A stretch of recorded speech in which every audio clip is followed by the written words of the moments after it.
Bonjour à tous. Cette vidéo fait directement suite à la première que j'ai postée.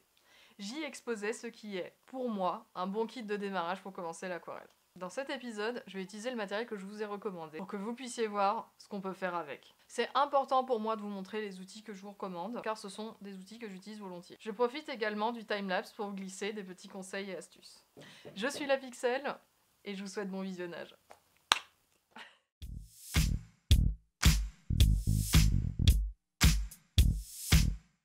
Lorsqu'on dessine des animaux dont le plumage ou le pelage va laisser voir beaucoup de motifs et dont il peut être assez facile de perdre la vision d'ensemble, on commence par dessiner les formes globales. Dans ce cas-là, on commence par le corps, la queue, la tête et les ailes. Ça définit les différentes zones du corps. Une fois qu'on a fait ça, on construit les détails des volumes, donc par exemple le jabot, le bec, les yeux. Ici, j'ai placé un décor très simple pour situer mon oiseau dans l'espace. J'ai mis un petit tronc d'arbre, on ne va pas trop le détailler. L'idée c'est vraiment de mettre en avant l'oiseau et pas son décor. Le décor sert seulement à la mise en scène. Dans mon croquis, je prépare les futures zones colorées de l'aquarelle. Je fais ça avec un trait très léger, ça va me servir de repère. Dans mon croquis, je suggère également les motifs du plumage. D'ailleurs, parfois, celui-ci ressemble à de la fourrure. Je définis des zones de motifs différentes parce qu'on a plusieurs formes de plumes possibles, et du coup leur apparence visuelle varie. On a le duvet, on a les plumes de l'aile, et également on peut indiquer la direction de la queue.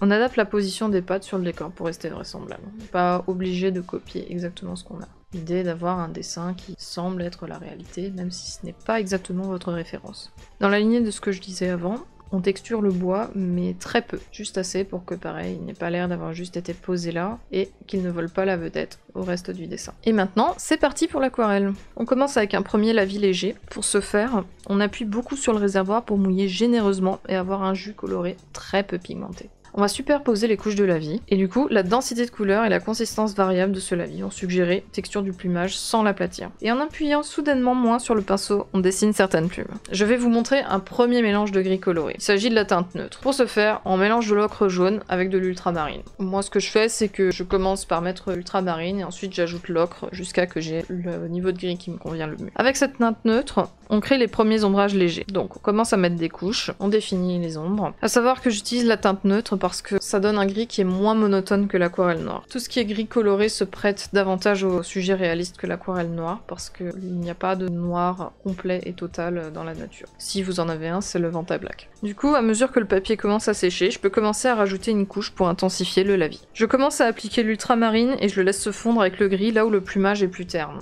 Donc du coup, mon gris coloré que j'utilise en ombre sert aussi de couleur dans ce cas précis. Et je laisse les zones les plus éclairées en blanc. Dans le cas où la couleur me paraîtrait trop concentrée sur cette couche, je tamponne avec un mouchoir ou un papier absorbant, quel qu'il soit. Ça permet de retirer le pigment excessif et de le rajouter ensuite sur une autre couche. Pour sécher mes lavis et plus rapidement, j'utilise un stylo embosseur, c'est une sorte de décapeur thermique. Ça me permet d'accélérer ce séchage, mais c'est purement facultatif et vous pouvez aussi bien attendre que ça sèche complètement. Pour les besoins de la vidéo, j'ai voulu accélérer le séchage. Pour bien utiliser votre stylo embosseur, il faut tout le temps le bouger pour ne pas brûler les papiers ni les couleurs, parce que sinon vous risquez de cramer le pigment et il aura une teinte différente et plus le papier sera aussi abîmé. Pour ma deuxième couche de couleur, je commence à dessiner certaines plumes en négatif, notamment aux endroits où elles sont censées être plus claires. C'est l'obscurité qui me permet de dessiner ces plumes qui sont plus claires, pour éviter de perdre en luminosité. La couleur est intense, donc je n'hésite pas à charger mon lavis et à diluer la couleur vers la lumière pour avoir une grosse texture de fond qui va unifier cette partie détaillée.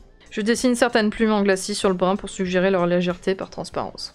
Je place un premier jus coloré sur l'œil. Il y aura besoin de plusieurs couches pour rendre la couleur sombre sans utiliser de noir. Et lorsque je sèche, de temps à autre je touche le papier pour tester le séchage. J'efface un peu le contour à la lumière pour éviter d'aplatir le dessin. En fait, je vais colorer l'arrière-plan tout à l'heure, et du coup le contour ne sera plus nécessaire. Du coup je dessine le contour en négatif en peignant un arrière-plan abstrait.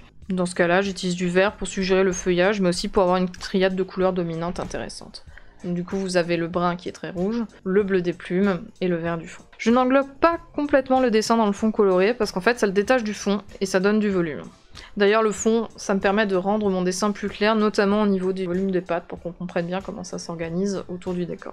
Ensuite après ça, je sèche pour éviter que ma couche de couleur suivante bave dans le fond. Ça me permet aussi de voir la couleur finale du fond. En fait c'est important pour l'équilibre global de l'image. Je verrai si je dois davantage monter mes valeurs dans le dessin principal ou si je pourrais m'arrêter. Le séchage me permet aussi de voir la valeur finale du fond. C'est important pour l'équilibre global de l'image. Je commence à monter les valeurs et à dessiner le plumage plus précisément avec cette deuxième couche de couleur. Au passage, je fais davantage de teintes neutres pour monter les valeurs de mes ombres. J'approfondis mes ombres par transparence sur une autre couleur en utilisant la teinte neutre. J'en profite également pour dessiner la pupille de l'œil et travailler le bec. Maintenant, je dessine les plumes de l'aile. Du coup, mon bleu est plus opaque grâce à la couche précédente. J'adoucis un petit peu les arêtes en diluant l'aquarelle encore humide. Maintenant, je vais faire l'ombrage du bleu en violet. J'ai décidé de prendre un violet froid. Pour ce faire, pour créer ce violet avec cette palette de couleurs, j'utilise le bleu de Prusse et de la lizarine croix moisie, ce qui me donnera du coup mon violet froid. Pourquoi j'ombre le bleu avec du violet? Parce que ça me permet vraiment d'assombrir la couleur sans la salir. Du coup, on se retrouve avec une couleur sombre mais très intense. Et du coup, ces ombres plus fortes construisent les volumes de l'oiseau au fur et à mesure. Cette couleur, qui va être la plus profonde, je vais m'en servir comme une sorte de noir. Ça va être ma référence de couleur la plus foncée. Et en voyant ça, je vais raviver les zones grises en leur donnant aussi une profondeur chromatique. Du coup, ma couleur principale va être grise, mais son ombre va être colorée. J'ai décidé de ne pas colorer le tronc d'arbre pour éviter de trop attirer l'œil dessus. Ensuite, je m'intéresse à l'ombrage de mon jaune. Et pour ce faire, je vais créer un violet chaud en utilisant de la lizarine cramoisie et de l'ultramarine, qui est lui un bleu chaud. Ça permet vraiment d'ombrer vos jaunes sans les salir, parce que si vous ombrez le jaune avec du noir, la couleur va être vraiment très sale, très éteinte. Et souvent, ce n'est pas ce qu'on veut obtenir avec le jaune. D'ailleurs, le jaune se salit très facilement. Ça me permet également d'avoir une valeur d'ombre intermédiaire entre mon bleu chaud et mon violet froid. Avec l'ocre, je rajoute une valeur au plumage brun pour transitionner vers la lumière. J'ai trouvé que la transition entre le blanc et la terre de sienne était beaucoup trop brutale, et ça me permet d'adoucir ça. Une fois que j'ai terminé de monter les valeurs dans mon dessin principal, je me rends compte que mon fond est un peu pâlo, donc je rajoute un petit peu de contraste, pour qu'il soit pas complètement effacé, mais sans prendre le dessus non plus.